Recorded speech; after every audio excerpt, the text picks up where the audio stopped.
Acte 2, scène 4. Lucinde, Valère, Géronte, Lucas, Sganarelle et Jacqueline. Sganarelle.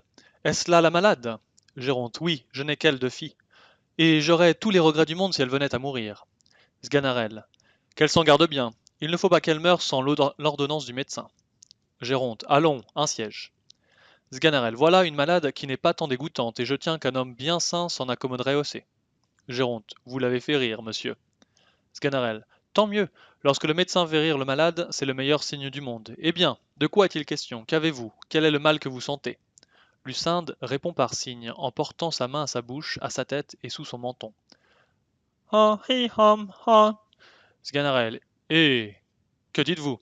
Lucinde continue les mêmes gestes. Ah, hi, hum, ah, han, him, hum. Sganarelle. Quoi? Lucinde. Hum, him, hum. Sganarelle. La contrefaisant. Han, him, hum, hum, hum. Je ne vous entends point. Quel diable de langage est-ce là? Géronte. Monsieur, c'est là sa maladie. Elle est devenue muette sans que jusqu'ici on en ait pu savoir la cause. Et c'est un accident qui a fait reculer son mariage. Sganarelle. Et pourquoi? Géronte. Celui qu'elle doit épouser veut attendre sa guérison pour conclure les choses. Sganarelle. Et qui est ce sot-là qui ne veut pas que sa femme soit muette? Plus à Dieu que la mienne eût cette maladie. Je me garderais bien de la vouloir guérir. Géronte. Enfin, monsieur, nous vous prions d'employer tous vos soins pour la soulager de son mal. Sganarelle. Ah, ne vous mettez pas en peine. Dites-moi un peu, ce mal l'oppresse-t-il beaucoup? Géronte. Oui, monsieur. Sganarelle. Tant mieux. Sent-elle de grandes douleurs? Géronte. Fort grandes. Sganarelle. C'est fort bien fait. Va-t-elle où vous savez? Géronte. Oui. Sganarelle. Copieusement? Géronte. Je n'entends rien à cela. Sganarelle. La matière est-elle louable?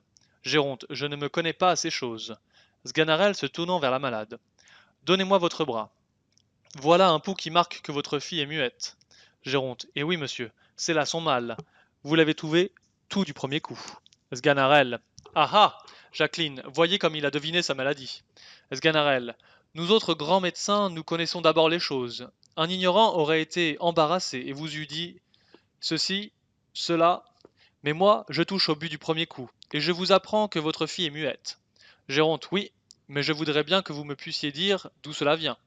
Sganarelle. Il n'est rien plus aisé.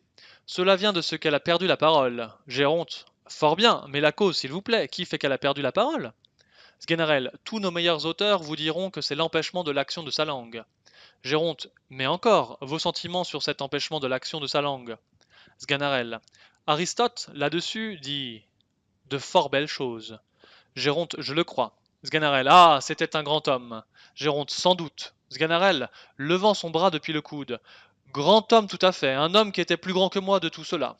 Pour revenir donc à notre raisonnement, je tiens que cet empêchement de l'action de sa langue est causé par de certaines humeurs, qu'entre nous autres savons, nous appelons humeurs péquantes. Péquantes, c'est-à-dire humeurs péquantes, d'autant que les vapeurs formées par les exhalations, des influences qui s'élèvent dans la région des maladies venant, pour ainsi dire, à... Entendez-vous le latin? Géronte, en aucune façon. Sganarelle, se levant avec étonnement. Vous n'entendez point le latin? Géronte, non. Sganarelle, en faisant diverses plaisantes postures. Cabricias, archituram, catalamus, zingalirater nominativ haec musa, la muse, bonus bona bonum, Deus sanctus estene Horatio Latinas, etiam oui, quare, pourquoi? Quia substantivo et adjectivum concordat in generi numerum et casus. Géronte, ah, que n'ai-je étudié?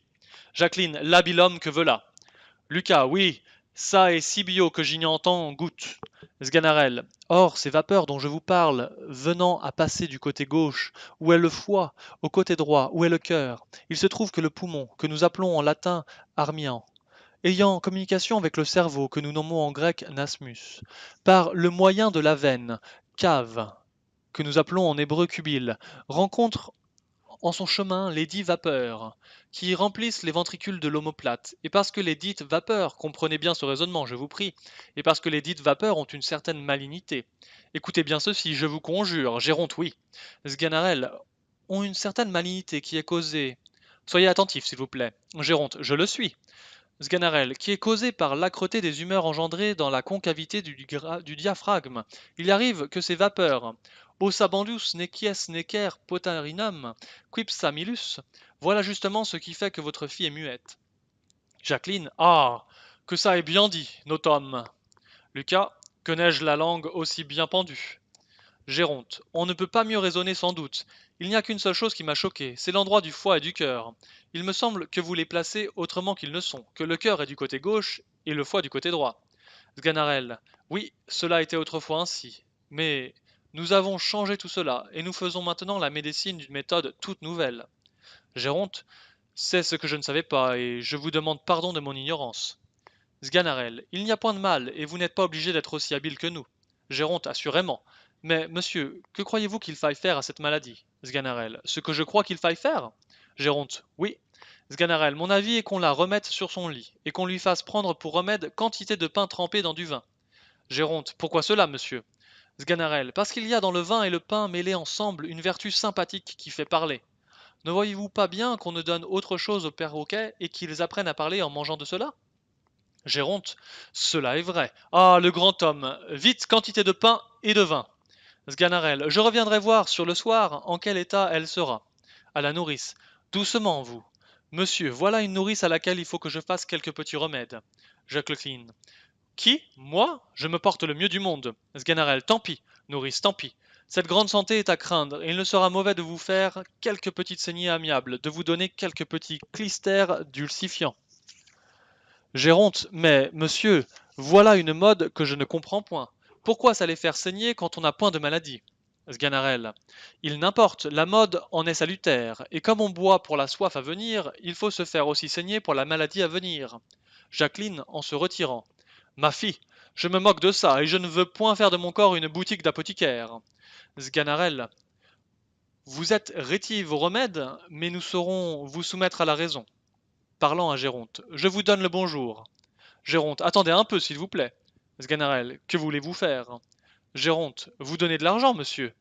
Sganarelle, tendant sa main derrière par-dessous sa robe, tandis que Géronte ouvre sa bourse, je n'en prendrai pas, monsieur. Géronte, monsieur. Sganarelle, point du tout. Géronte, un petit moment. Sganarelle, en aucune façon. Géronte, de grâce. Sganarelle, vous vous moquez. Géronte, voilà qui est fait. Sganarelle, je n'en ferai rien. Géronte, Sganarelle, ce n'est pas l'argent qui me fait agir. Géronte, je le crois. Sganarelle, après avoir pris l'argent. Cela est-il de poids? Géronte, oui, monsieur. Sganarelle, je ne suis pas un médecin mercenaire. Géronte, je le sais bien. Sganarelle, l'intérêt ne me gouverne point. Géronte, je n'ai pas cette pensée.